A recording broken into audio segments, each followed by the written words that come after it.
Hey you guys, it's Kathy with Hindustan Astrology here, and I want to go over the second half of November 2023.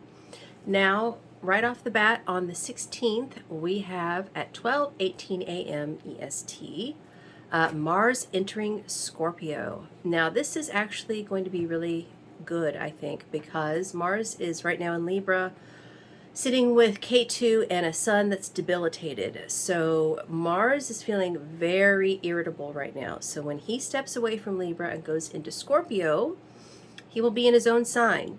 And so what this means is that, he's able to function properly. And who is Mars? Mars is the soldier. Scorpio is, the sign of transformation and rebirth. So I'm hoping that this signals some peace and some ceasefire and negotiations with the wars that are going on currently. Then on the same day, just a couple hours later, on the 16th at 2:50 p.m. EST, we have the sun entering Scorpio. So that is also excellent because the sun is debilitated in Libra, right? So when he goes into Scorpio, sun rules Leo, a fire sign. Scorpio is ruled by Mars, and Mars and sun are actually friends. So I feel like this is going to put some of the anger and aggression into, channel it into a better application. Because right now, as soon as Mars and K2 came together, this is when stuff started to happen in the Middle East. So, yeah, those two things on the same day, I think, will give us some relief. Then, November 26th at 7:24 p.m. EST, we have Mercury entering Sagittarius. Mercury's the planet of communication. Sagittarius is the sign of hope and truth. And so I'm hoping that some communication or some truth will be communicated at this time. On a personal level, it's an excellent time to, socialize. Go have fun with your friends. I feel like the weight of the world is on us right now. And Mars going into Sagittarius is going to, I think, give us all a breath of fresh air. And then on November 27th at 4:16 a.m. EST, we have our full moon of the month. It is at 10 degrees, 39 minutes of Taurus Rohini Nakshatra.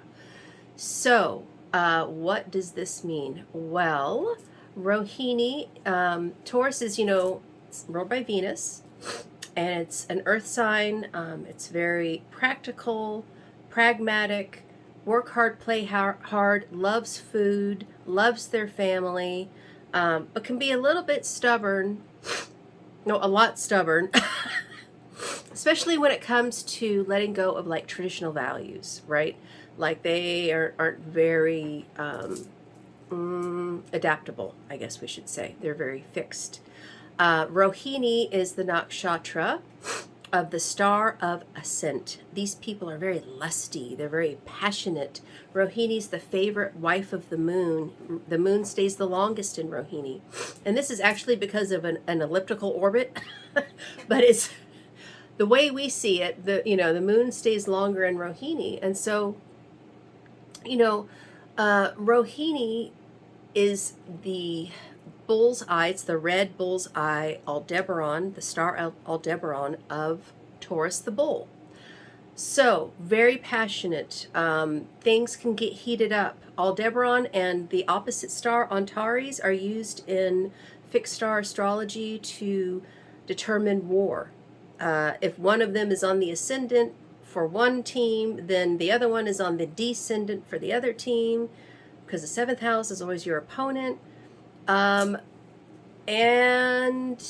Aldebaran can actually indicate winning a war.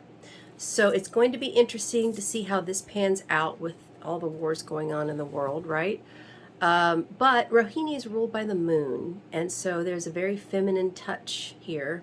Moon is also exalted in Taurus. It's exalted in Kritika, which is the nakshatra before Rohini, but it's the whole sign moon does great in. And so being that Rohini rules the moon, I feel like this is going to be really a softening influence to a lot of the harshness that we've seen around us. And, it's happening in the ninth house for Washington, D.C. Now, this indicates ninth house is law, it's philosophy, higher education.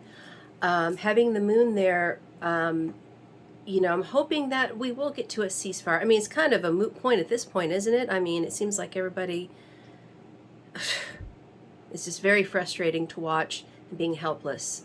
But they've massacred thousands, almost 10,000 people already. I mean, what's the ceasefire going to do now? I mean, by the time of the 27th, which is when the full moon is, right? Today that I'm doing this video, it is actually November 2nd. So a lot can transpire between now and the 27th when this full moon happens. So let's just keep our fingers crossed that peace and goodwill will prevail, okay? Also in this chart, Saturn's going he went direct on November 4th. And so this is the first full moon where we've had Saturn going direct. And Saturn's in Aquarius, which rules humanitarianism. And he's in, by this time he will be back in Shattabishak. So curing hard to cure diseases. We see a lot of that right now on every level. Physical, mental, emotional, spiritual. There are a lot of hard-to-cure diseases going on right now. And it's actually, Saturn will be in the 6th house for Washington, D.C. So that indicates health, but it also indicates open enemies, right? So it's going to be interesting to see how this full moon pans out. Now, the Lord of the Moon that day, since it's in Taurus, is in... the Lord of the Moon is Venus, and Venus is sitting on the ascendant. So that's even more hope that things are going to turn out well, or as well as it can be, right? I mean, maybe I should say the best possible outcome with given what we're given right now, right? And this full moon is right on the edge of Rahu and Ketu changing signs. Hello. On the 28th at 4 p.m. EST, Rahu enters Pisces and Ketu enters Virgo. So we're already feeling this. We started feeling this last month, this shift of signs and houses. And I would say that this full moon, because it's right on the cusp of it, is going to be very potent with this energy. So for this chart, Rahu's in the 8th house, and he's completely Gandanta, right? And that indicates still a lot of anger. He's in Aries. Jupiter retrograde is still there. Hold on. Yeah, Jupiter's still retrograde for this full moon, you guys. So we got to be real careful. Again, with our anger getting triggered, and it just seems like everybody is arguing. Nobody can decide on what the truth is.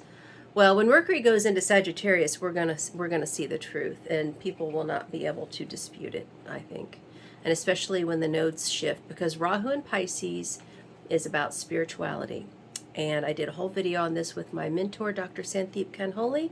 Go over to YouTube. I will post it, or it's probably already posted by now.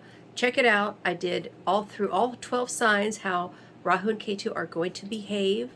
And then November 29th, 2:36 p.m. EST, Venus enters Libra, Mula Tricona. So that's it, you guys. That's our month of November. And if you want to book a reading with me, go to HindustanAstrology.com. I would love to give you a reading. And until next time, bye.